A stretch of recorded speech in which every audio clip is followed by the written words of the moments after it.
Hello all, welcome to Shriram's IAS Hyderabad YouTube channel. నేను మీ Vivek, faculty of history. మనం ఈ రోజు స్పెక్ట్రమ్ ని బేస్ చేసుకుని ఏ టాపిక్ డిస్కస్ చేయబోతున్నాము అంటే home rule league movement in British India.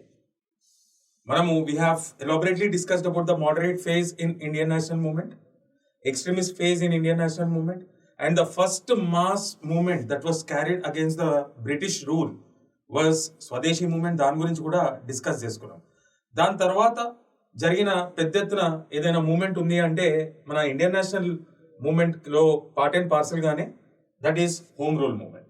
చాలా అంటే క్రొనాలజీ అనేది బాగా గుర్తుపెట్టుకునే ప్రయత్నం చేయాలి మీరు. ఓకే, ఇక్కడ let us go into the details of home rule league movement.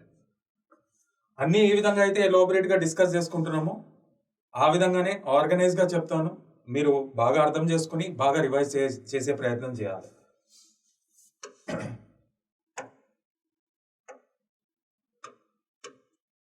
Home rule league movement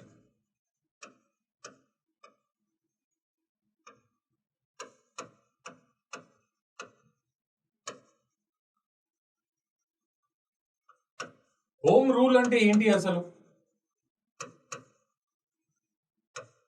self governance. ఈ కాన్సెప్ట్ ఎక్కడి నుండి వచ్చింది అంటే ఐర్లాండ్. దీన్ని ఎవరు ఇంట్రడ్యూస్ చేశారు ఇండియాలో అంటే యానీ బేసెంట్. ఇది ఎప్పుడు లాంచ్ చేయడం జరిగింది అంటే 1916. మరి ఆ కాంటెంపరీగా ఏం జరుగుతుంది ఇంటర్నేషనల్ పాలిటిక్స్ లో అంటే వరల్డ్ వార్ 1. సో ఫ్యాక్ట్స్ అన్ని ఒకసారి చూసుకోండి. Home rule league movement. Home rule అంటే ఒక మమ్మల్ని మేమే గవర్న్ చేసుకుంటాం. గవర్నెన్స్ అనేది it has to be confined with the people in the home. So that is all about home rule. The concept was born in Ireland and it was introduced in India by Annie Besant. We have already discussed about her. She was from Ireland. She was an Irish lady, but she was the greatest supporter of the Indian freedom struggle.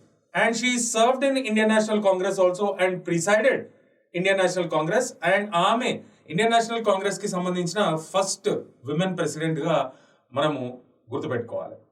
And ఈ home rule league movement లో Annie Bessent కి support చేసిన మనిషి ఎవరు అంటే బాలగంగాధర్ తిలక్.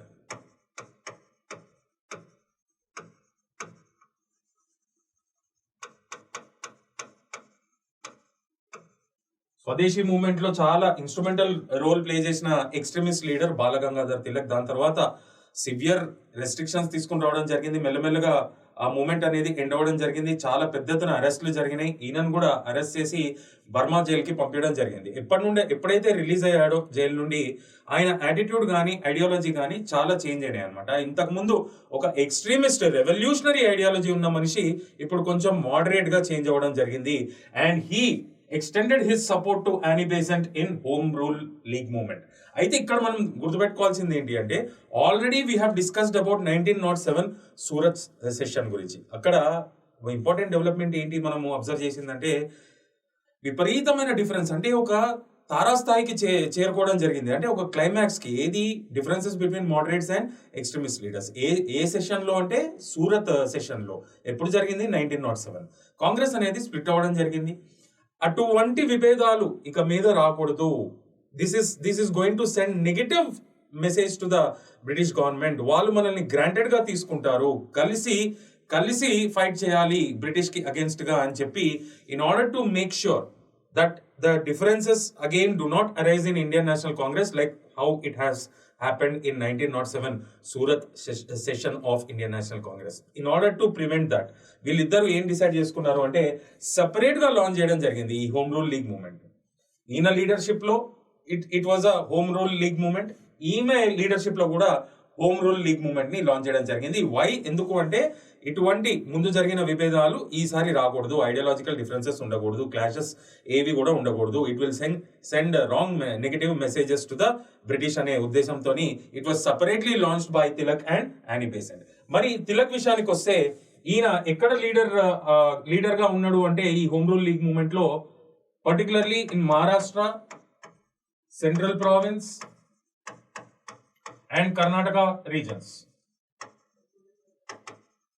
ఈ reasons లో he was the leader of home rule league movement.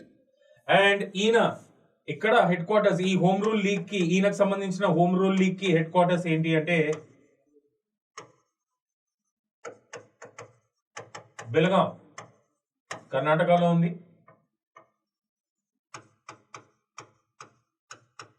This was the headquarters of Home Rule League that was led by Balagangadhar Tilak. బాగా గుర్తుంచుకోవాలి. And this had 6 branches. ఈయన లీడర్షిప్ లో ఎన్ని బ్రాంచెస్ ఉన్నాయి ఈ హోమ్ రూల్ లీగ్ కి అంటే 6 branches ఉన్నాయి. మరి యానీ బెసెంట్ విషయానికి వస్తే she had లీడెడ్ in rest of India. ఆ 3 ప్రావిన్సెస్ వదిలేసి తక్కిన భారతదేశంలో బ్రిటిష్ ఇండియాలో she became the leader of home rule league movement. And ఈమె ఎస్టాబ్లిష్ చేసిన హోమ్ రూల్ లీగ్ ఏదైతే ఉందో దాని హెడ్ క్వార్టర్స్ మెడ్రాస్. అండ్ దీనికి ఉన్న బ్రాంచెస్ ఎన్ని అంటే 200 branches.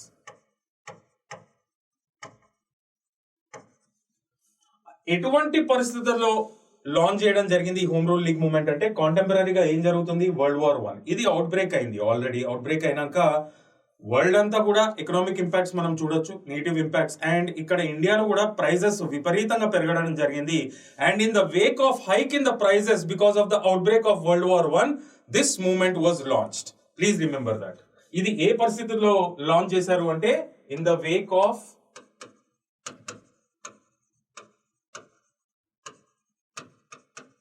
hike in the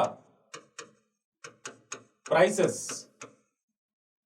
due to outbreak of World War I. ఇటువంటి పరిస్థితులలో బ్రిటిష్ ప్రభుత్వం పైన ప్రెషర్ తీసుకుని రావడానికి ఈ హోమ్ రూల్ లీగ్ మూవ్మెంట్ అనేది లాంచ్ చేయడం జరిగింది. అయితే what is the objective of this home rule league movement? మనము స్వదేశీ మూవ్మెంట్ చూసినట్టయితే it was launched to reflect Hindu-Muslim unity in the country and it completely boycotted the British goods and services. ఇంతకు ముందు జరిగిన mass movement. మరి ఈ home rule league movement కి వచ్చేటప్పటికి ఇక్కడ ఆబ్జెక్టివ్ ఏంటి అంటే హోమ్ రూల్ పేరులోనే ఉంది కాబట్టి to achieve self governance. This was the objective of home rule league movement. ఒక్కసారి రీకలెక్ట్ చేసుకునే ప్రయత్నం చేయండి. హోమ్ రూల్ లీగ్ మూవ్మెంట్ గురించి డిస్కస్ చేసుకుంటున్నాం కాబట్టి it was launched in the year 1916. Home rule is a concept that was born in Ireland and it was introduced in India by Annie Besant, who also served as INC president. And ikkada she was supported by Balagangadhar Tilak and the movement was launched separately under both leadership, ante leadership of both the people. Balagangadhar Tilak became the leader in Maharashtra, Central and Karnataka provinces and his home rule league headquarters was Belgaum, Karnataka. And ikkada Annie Besant vishayaniki koste she leaded for this home rule league movement in rest of the India with home rule league headquartered at Madras with 200 branches. And this was separately launched because to avoid any kind of clashes or ideological differences that were earlier seen in the Congress party. Tilak's ideology and attitude also has changed and he supported her very well. And ikkada in the wake of hike in the prices because of the outbreak of World War I, ఆ పరిస్థితులలో ఈ home rule league movement ని launch చేయడం జరిగింది. And the objective of the home rule league movement was to achieve self governance. చూడండి ups and downs. మనకి moderate time period లో it was self governance అంటే డొమినియన్ స్టేటస్ తెచ్చుకోవాలి. స్వదేశీ మనకి ఎక్స్ట్రీమిస్ట్ టైం పీరియడ్ లో స్వరాజ్ సెల్ఫ్ రూల్ తెచ్చుకోవాలి అని, మళ్ళీ ఇప్పుడు సెల్ఫ్ గవర్నెన్స్ గా మారడం జరిగింది. దీనికి అంటే ఇది reflected in the change in the ideology of Tilak అని కూడా చెప్పుకోవచ్చు అనమాట. ఇక్కడ ఇద్దరు లీడర్స్ ఉన్నారు కాబట్టి ఇదే home rule league movement part and parcel గా తిలక్ ఇంకా అడిషనల్ డిమాండ్స్ కూడా చేయడం జరిగింది. 1 demand was to achieve self governance, ఇది ప్రైమరీ డిమాండ్. తిలక్ నేతృత్వంలో ఇంకో 2 డిమాండ్స్ కూడా పెట్టడం జరిగింది బ్రిటిష్ ముందు. అదేంటి అంటే ఒకసారి చూసుకుందాం మనం. ఫస్ట్ ఈజ్ టు అచీవ్, ఇది తిలక్ లీడర్షిప్ లో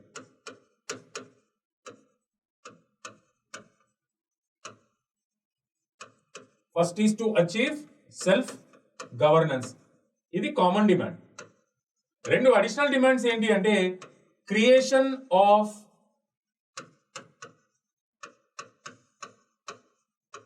linguistic provinces.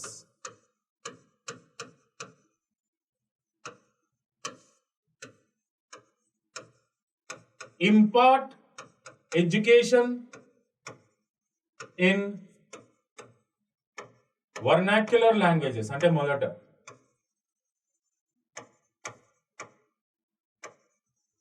So these are the two additional demands brought by Tilak during this Home Rule League movement. One was to achieve self-governance. It was a common demand, the major demand of Home Rule League movement.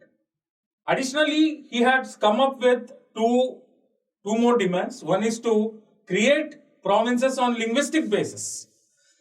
Tilak was the first politician to speak about this or demand about this. He was the earliest to demand for creation of linguistic provinces. And he also demanded that education has to be imparted in India in mother tongue or regional languages or vernacular languages. This was also another major demand. So Home Rule League movement 1916 లో launch చేశారు. ఇక్కడ మనము ఒకసారి time periods కూడా చూసుకుందాం. ఇవి కూడా important facts. Tilak leadership మనం చూసినట్టయితే ఆయన లీడర్షిప్ లో ఎప్పుడు లాంచ్ చేశారు అంటే ఏప్రిల్ 1916. యానీ బేసెంట్ లీడర్షిప్ లో ఎప్పుడు అంటే సెప్టెంబర్ 1916 లో లాంచ్ చేయడం జరిగింది. 2 different leaderships, single movement, common demands. ఈ టైం పీరియడ్స్ కూడా ఇంపార్టెంట్. సో ఇది ఎప్పుడైతే జరుగుతుందో అదే 1916 డిసెంబర్లో ఇండియన్ నేషనల్ కాంగ్రెస్ లో ఒక మేజర్ డెవలప్మెంట్ జరిగింది అనమాట. అండ్ ఇండియన్ పాలిటిక్స్ లో కూడా జరగడం జరిగింది. దానికోసం మనం చదవాల్సిన టాపిక్ ఏంటి అంటే లక్నో సెషన్ ఆఫ్ ఐఎన్సి 1916 డిసెంబర్లో జరిగింది. ఇందులో మనం చూసినట్టయితే మేజర్ డెవలప్మెంట్స్ ఏంటి అంటే లక్నో మర్జర్ గా ఒక డెవలప్మెంట్ పిలుస్తారు. ఇంకోటి లక్నో ప్యాక్ట్ గా ఇంకో డెవలప్మెంట్ ని పిలవాలి. మరి లక్నో మర్జర్ అంటే మర్జ్ అయినాయి. ఏవి మర్జ్ అయినాయి అంటే 2 rival groups in Indian national Congress, moderate group and extremist groups. కానీ ఇప్పుడు డిసైడ్ అయ్యారనమాట, ఇంకా మన మధ్యలో విభేదాలు వద్దు, కలిసికట్టుగా మనము ఒక ప్రొటెస్ట్ అనేది చేయాలి మనం బ్రిటిషర్స్ కి అగేన్స్ట్ గా అని చెప్పి డిసైడ్ చేసుకోవడం జరిగింది. దానిలో ఈ లక్నో మర్జర్ లో ఏం జరిగింది అంటే the moderates and extremist came together. దీనిలో ఇన్స్ట్రుమెంటల్ రోల్ ప్లే చేసిన మనుషులు ఎవరు అంటే Tilak and Annie Bessent.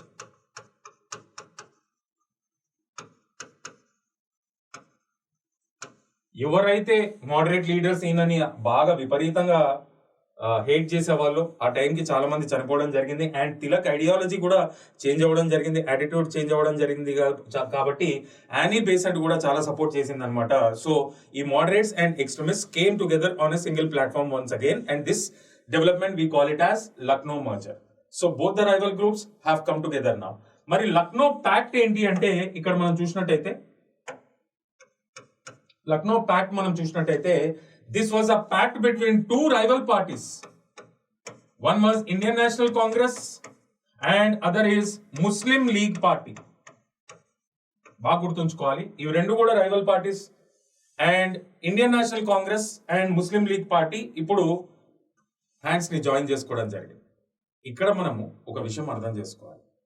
1857 revolt జరిగింది. It reflected in the Hindu Muslim unity in the country. And బ్రిటిషర్స్కి అప్పుడు ఆలోచన ఏమొచ్చిందంటే ఈ హిందూ ముస్లిం యూనిటీ అనేది it is like a threat for the continuity of British rule in India. So వీళ్ళని విడగొట్టి పాలిద్దామని చెప్పి ఒక ఆలోచన రావడం జరిగింది. That is called as divide and rule policy. So initial గా హిందూస్ కి దగ్గర అవడానికి బాగా ప్రయత్నించారు ఎవరు అంటే బ్రిటిషర్స్. ఎందుకు ముస్లిమ్స్ ని ఐసోలేట్ చేయడానికి? ఎందుకంటే వాళ్ళు ఏం నమ్మేవాళ్ళు అంటే ఈ ముస్లిమ్స్ కి మళ్ళీ వాళ్ళ పవర్ ని కానీ గ్లోరీ కానీ రివైవ్ చేసుకుందాం అనుకున్నారు ఇండియన్ పాలిటిక్స్ లో.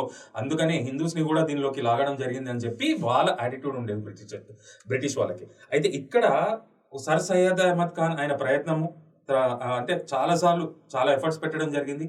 Finally British got convince that Muslims were whole and sole not responsible for the outbreak of 1857 revolt.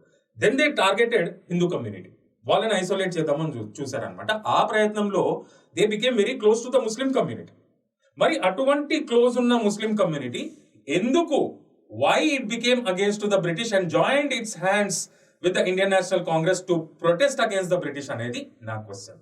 అయితే అది ఆలోచిస్తే ఇంతకుముందు అంత క్లోజ్ రిలేషన్షిప్ ఉన్న ముస్లిం కమ్యూనిటీ ఎందుకు ఇప్పుడు అగేన్స్ట్ అయ్యింది అనేది ఒకసారి ఆలోచిస్తే దానికి రీజన్స్ నేను చెప్తా. ఇక్కడ ఫస్ట్ రీజన్ ఏంటి అంటే, ఇక్కడ బెంగాల్ మనందరికి తెలిసిందే, బెంగాల్ని ఎప్పుడు పార్టిషన్ చేశారు?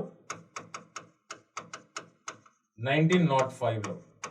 దాని తర్వాత 1912 ఢిల్లీ దర్బార్ జరిగింది.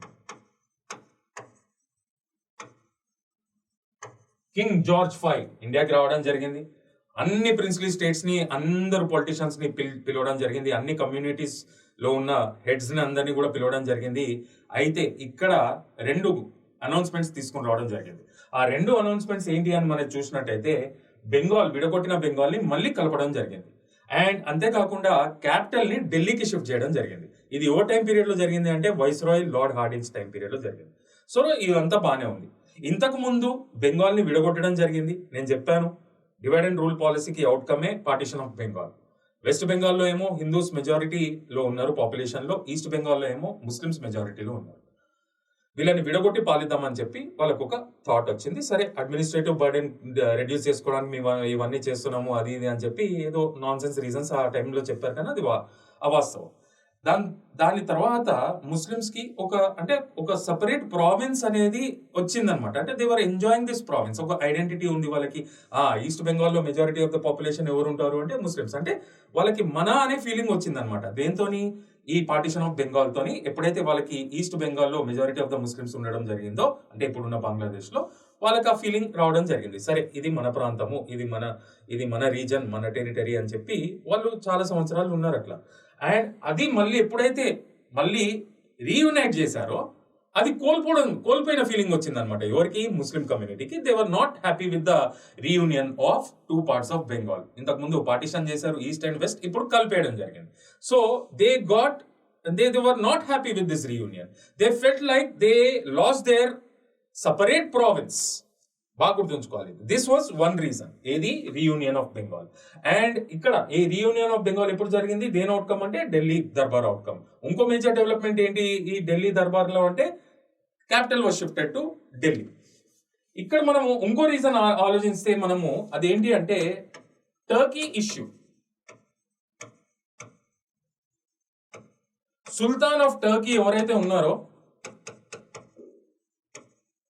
ఆయనని వరల్డ్ లో ముస్లిమ్స్ అందరూ చాలా రెస్పెక్ట్ చేసేవాళ్ళు. He was treated as a ఖలీఫా. అంత రెస్పెక్టబుల్ పర్సన్ అనమాట. ఎవరు? ముస్లిం కమ్యూనిటీకి. ఎవరు అంటే సుల్తాన్ ఆఫ్ టర్కీ. ఆ టైం పీరియడ్ లో Turkey was involved in Balkan wars. Europe లో బాల్కన్ వార్స్ లో ఇన్వాల్వ్ అయి ఉంది.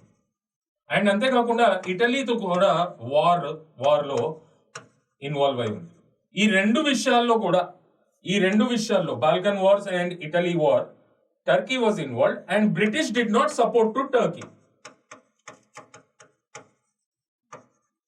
అండ్ సపోర్ట్ చేయకపోగా టర్కీ పైన విపరీతమైన ఇంటర్నేషనల్ ప్రెషర్ తీసుకుని రావడం స్టార్ట్ చేశారు. ఎవరంటే?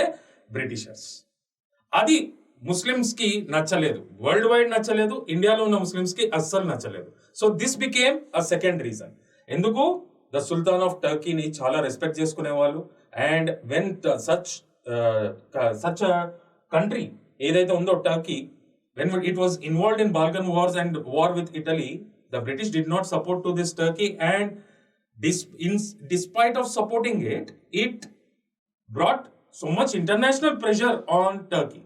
So it was like a disrespect to the Sultan of Turkey, to which the Muslims in entire world were not happy, and Muslims in India were also not happy.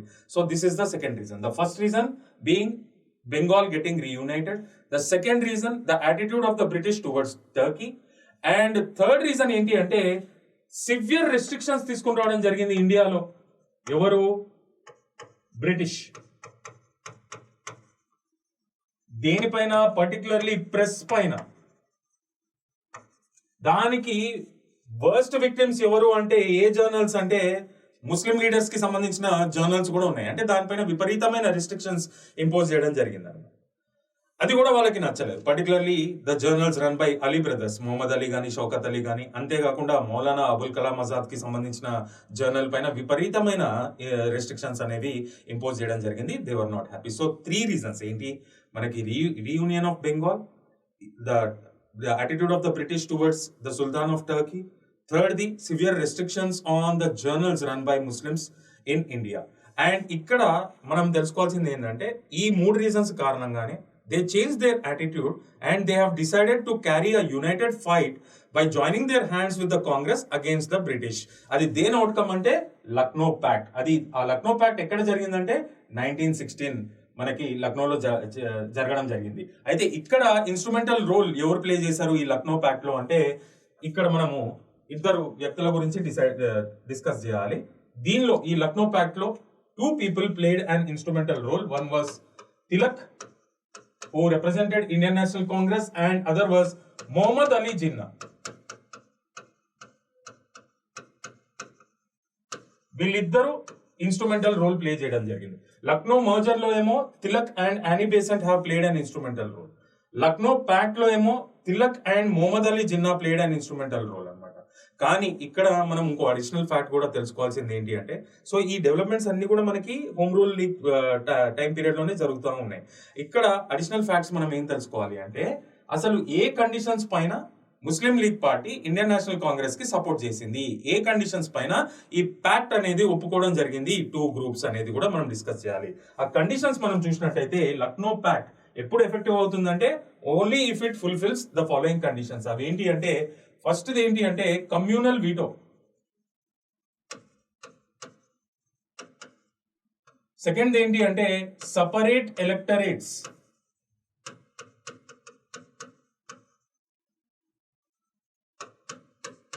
To Muslims, separate veto అంటే communal veto to Muslim representatives.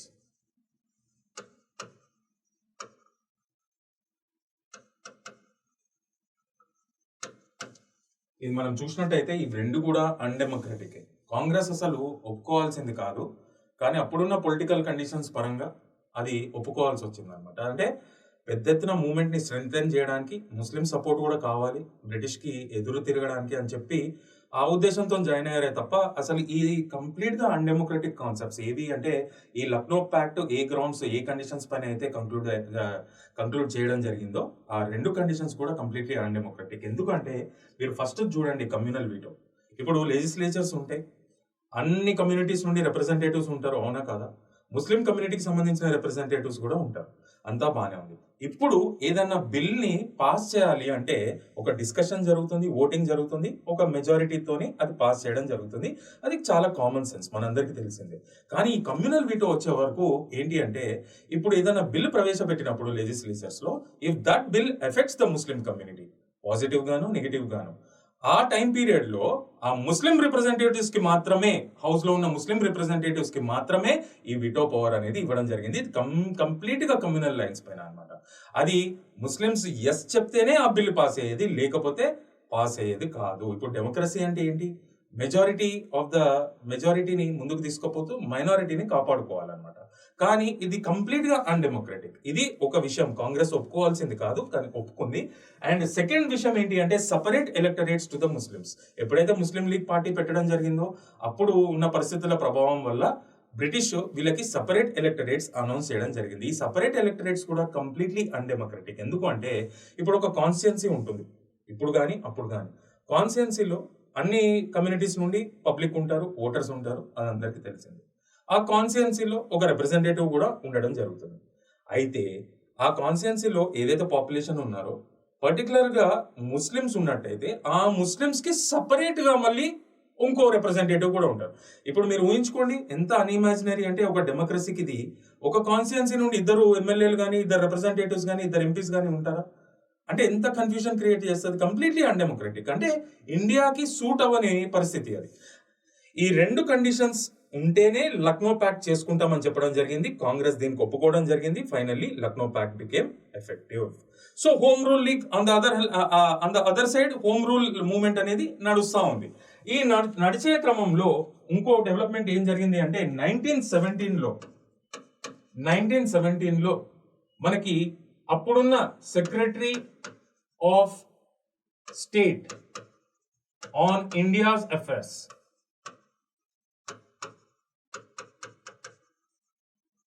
అప్పుడు ఎవరు అంటే మాంటెక్. ఈయన ఒక declaration అనేది చేయడం జరిగింది.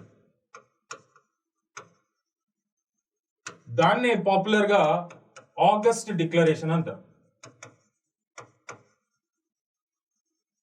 ఇది ఎప్పుడైంది? 1917. ఆ డిక్లరేషన్ లో అసలు ఆ డిక్లరేషన్ ఎందుకు తీసుకొచ్చారు అంటే, ఆ వరల్డ్ వార్ జరుగుతూ ఉంది ఆ టైం పీరియడ్ లో, అండ్ బ్రిటిష్ కి ఇండియన్ సపోర్ట్ పెద్ద ఎత్తున ఇంకా అవసరం పడింది. సో అవసరం పడుతుంది మరి మనకి డొమెస్టికల్లీ ఏమో వీళ్ళ డిమాండ్స్ హోమ్ రూల్ మూవ్మెంట్ టైంలో సెల్ఫ్ గవర్నెన్స్ తెచ్చుకోవాలని చెప్పి.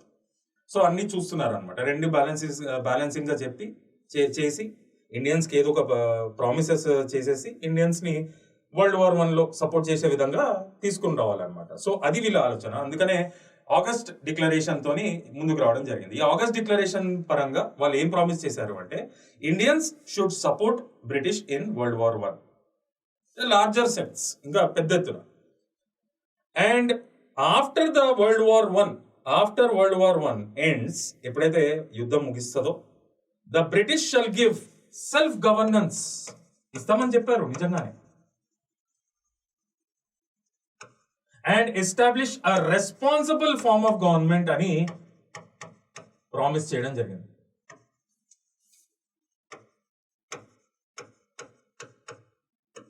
సో ఇండియన్స్ సపోర్ట్ అవసరం వచ్చింది వరల్డ్ వార్ 1 లో. ఒక పక్క హోమ్ రూల్ లీగ్ మూవ్మెంట్ ఇక్కడ పెద్ద ఎత్తున చాలా సక్సెస్ఫుల్ గా నడుస్తుంది. ఆ టైం పీరియడ్ లో వీటన్నిటిని పక్కదోవ పెట్టడానికి, వాళ్ళ సెల్ఫిష్ డిజైర్స్ పూర్తి చేసుకోవడానికి రెండు ప్రామిసెస్ అనేవి చేయడం జరిగింది ఆగస్ట్ డిక్లరేషన్ ద్వారా.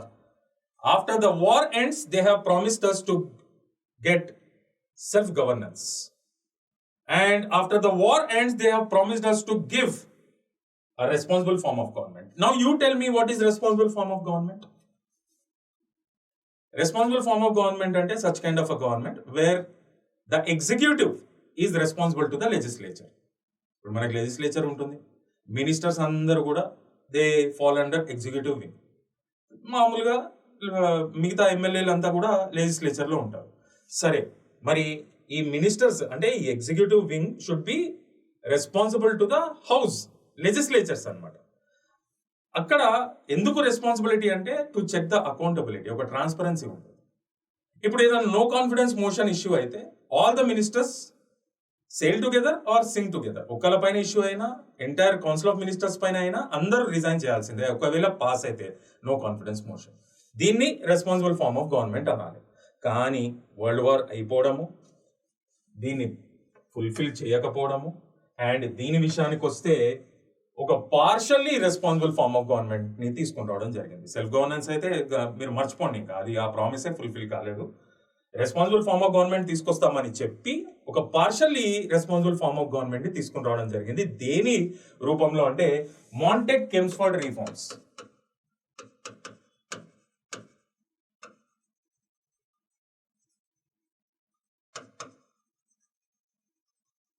ఎప్పుడు? 1919. ఏం చేశారు? దీన్నైతే ఫుల్ఫిల్ చేయలేదు సెల్ఫ్ గవర్నెన్స్ ని. రెస్పాన్సిబుల్ ఫార్మ్ ఆఫ్ గవర్నమెంట్ ఇస్తామని చెప్పి partially responsible form of government ని తీసుకుని రావడం జరిగింది. దాన్ని ఏమని పిలవాలి అంటే, dyarchy was introduced in the provincial legislatures. చూడండి ఎంత అన్యాయం. ఈ డయార్కీ అనేది ఎంత చెత్త కాన్సెప్ట్ అంటే, మళ్ళీ ఒక రేషియల్ డిస్క్రిమినేషన్ ని రిఫ్లెక్ట్ చేసింది. డయార్కీ అంటే 2 రూపాలు. దేనికి అంటే, ఈ డయార్కీ పరంగానే ఈ ప్రొవిన్షియల్ లెజిస్లేచర్స్ ఏవైతే ఉన్నాయో, ఇక్కడ మినిస్టర్స్ ఉంటారు కదా, డెఫినెట్ గా ఈ మినిస్టర్స్ ని 2 భాగాలుగా విడగొట్టడం జరిగింది. అంటే వాళ్ళకున్న పోర్ట్ఫోలియోస్, ఇప్పుడు ఒక్కొక్క పోర్ట్ఫోలియో ఉంటుంది. ఎడ్యుకేషన్ ఒక ఆయన ఉంటాడు, డిఫెన్స్ ఒక ఆయన ఉంటాడు, లేకపోతే ఇంకో అంటే డిఫరెంట్ పోర్ట్ఫోలియోస్ ఉంటాయి. అగ్రికల్చర్ ఒక ఆయన ఉంటాడు. అట్లా పోర్ట్ఫోలియోస్ ని విడగొట్టడం జరిగింది. ఇది ఏ సిస్టమ్ లో? డయార్కీ సిస్టమ్ లో. ఏ విధంగా అంటే, రిజర్వ్డ్ లిస్ట్, ట్రాన్స్ఫర్డ్ లిస్ట్. అన్ని క్రూషియల్ పోర్ట్ఫోలియోస్ అన్ని ఏవైతే ఉన్నాయో రిజర్వ్ లిస్ట్ లో పెట్టడం జరిగింది. నాన్ క్రూషియల్ అంటే పెద్ద ఇంపార్టెన్స్ లేని పోర్ట్ఫోలియోస్ అన్ని కూడా ట్రాన్స్ఫర్ లిస్ట్ లో పెట్టడం జరిగింది. ఇది ఏ విధంగా డివైడ్ చేశారంటే ఈ రిజర్వ్ లిస్ట్ లో ఉన్న పోర్ట్ఫోలియోస్ ఎవరికి ఇచ్చేవాళ్ళు, ఒట్టి యూరోపియన్ మెంబర్స్ కి ఇచ్చేవాళ్ళు. వాళ్ళని అఫీషియల్ మెంబర్స్ గా గుర్తించేవాళ్ళు. ఈ ట్రాన్స్ఫర్ లిస్ట్ లో ఉన్న ministers Indian ministers, non official members గా గుర్తించేవాళ్ళు. ఎందుకు వచ్చింది ఈ డిస్క్రిమినేషన్ అంటే ఇది ఒక partially responsible form of government రూపంలో. ఇప్పుడు ఇక్కడ మనము ఆలోచిద్దాం, ఇక్కడ నో కాన్ఫిడెన్స్ మోషన్ ఇష్యూ చేసినట్టయితే ఇప్పుడు ఇండియన్ మినిస్టర్స్ ఉన్నారు, యూరోపియన్ మినిస్టర్స్ ఉన్నారు, అందరు కూడా పోర్ట్ఫోలియోస్ ఉన్నాయి. అయితే ఇక్కడ ఒకవేళ నో కాన్ఫిడెన్స్ మోషన్ అనేది ఇష్యూ చేసి ఒకవేళ పాస్ అయితే రిజర్వ్ లిస్ట్ లో ఉన్న మినిస్టర్స్ కి ఏం కాదు, they are accountable only to the governors of the provinces. ఇది ఏం అకౌంటబిలిటీ నాకు తెలియదు. ట్రాన్స్ఫర్ లిస్ట్ అంటే Indian ministers have to resign all together. ఒకళ్ళపైన యూరోపియన్ మినిస్టర్ పైన పెట్టినా, ఇండియన్ మినిస్టర్ పైన పెట్టినా ఎఫెక్ట్ మాత్రం ఇండియన్ మినిస్టర్స్ కి. అంటే ఎంత చెత్త కాన్సెప్ట్ చూడండి. ఇచ్చిన ప్రామిసెస్ ఏమో ఫుల్ఫిల్ చేయలేదు, చేసేదేదో సరిగ్గా చేయలేదు. క్రియేటెడ్ లాట్ ఆఫ్ కన్ఫ్యూజన్ అన్నమాట. Reserve list and transfer list నేను ఇంకోసారి ఎక్స్ప్లెయిన్ చేయడానికి ట్రై చేస్తా. The British have come up with 2 promises at the time of World War I because of the great support, because they required more support from the Indians, and they said that these promises shall be fulfilled after World War I. One was self-governance, second was responsible form of government. The self-governance was not at all fulfilled, and coming to responsible form of government, they have introduced a partially responsible form of government in the form of a diarchy system in provincial legislatures, where the portfolios of the ministers were categorized into reserve list and transfer list. Reserve list included all key portfolios, and transfer list included non-crucial portfolios. The reserve list portfolios were enjoyed by the European ministers who were recognized as official members. Transfer list portfolios were enjoyed by Indian ministers who were recognized as non-official members. In case of no confidence motion and its introduction in the legislatures, if it gets passed, only the transfer list ministers were accountable to the legislature, not the reserve list ministers. They were accountable only to the governors of the provinces. So, ee diarchy system enta chetta diarchy system kabatti it received a severe criticism from the Indian national leaders and Indian National Congress. And it became one of the demands during non-cooperation movement. ఏంటి అంటే abolish చేయాలి, ఈ Montek కెమ్స్ఫర్డ్ reforms లో తీసుకొచ్చిన ఈ dyarchy system ఏదైతే ఉందో దీన్ని ఇమీడియట్ గా అబాలిష్ చేయాలి అని చెప్పేది కూడా వన్ ఆఫ్ ద డిమాండ్స్ అయింది. ఎప్పుడు అంటే non cooperation movement time period లో. సో ఎప్పుడైతే ఇక్కడ ఆగస్ట్ డిక్లరేషన్ వచ్చిందో, on the other hand home rule league movement already నడుస్తూ ఉంది కాబట్టి దానిపైన కూడా సివియర్ రెస్ట్రిక్షన్స్ కానీ పెద్ద ఎత్తున అరెస్టులు కానీ చేశారు. ఇంకో పక్క బ్రిటిషే ప్రామిసెస్ చేసింది కాబట్టి చాలా మంది లీడర్స్ దాన్ని యాక్సెప్ట్ చేయడం జరిగింది. దేన్ని అంటే ఆగస్ట్ డిక్లరేషన్ ని. ఆ విధంగా హోమ్ రూల్ లీగ్ మూవ్మెంట్ అనేది ఎండ్ అయ్యింది. మరి ఈ ప్రామిసెస్ ఫుల్ఫిల్ అయినాయా అంటే దాని తర్వాత నేను డిస్కస్ చేసిందే అంత. సెల్ఫ్ గవర్నెన్స్ అయితే ఫుల్ఫిల్ కాలేదు. రెస్పాన్సిబుల్ ఫార్మ్ ఆఫ్ గవర్నమెంట్ చెప్తామని చెప్పి ఒక డయార్కీని తీసుకుని రావడం జరిగింది. And it received a severe criticism also. I hope you have enjoyed today's session. Thank you so much. Vivek signing off.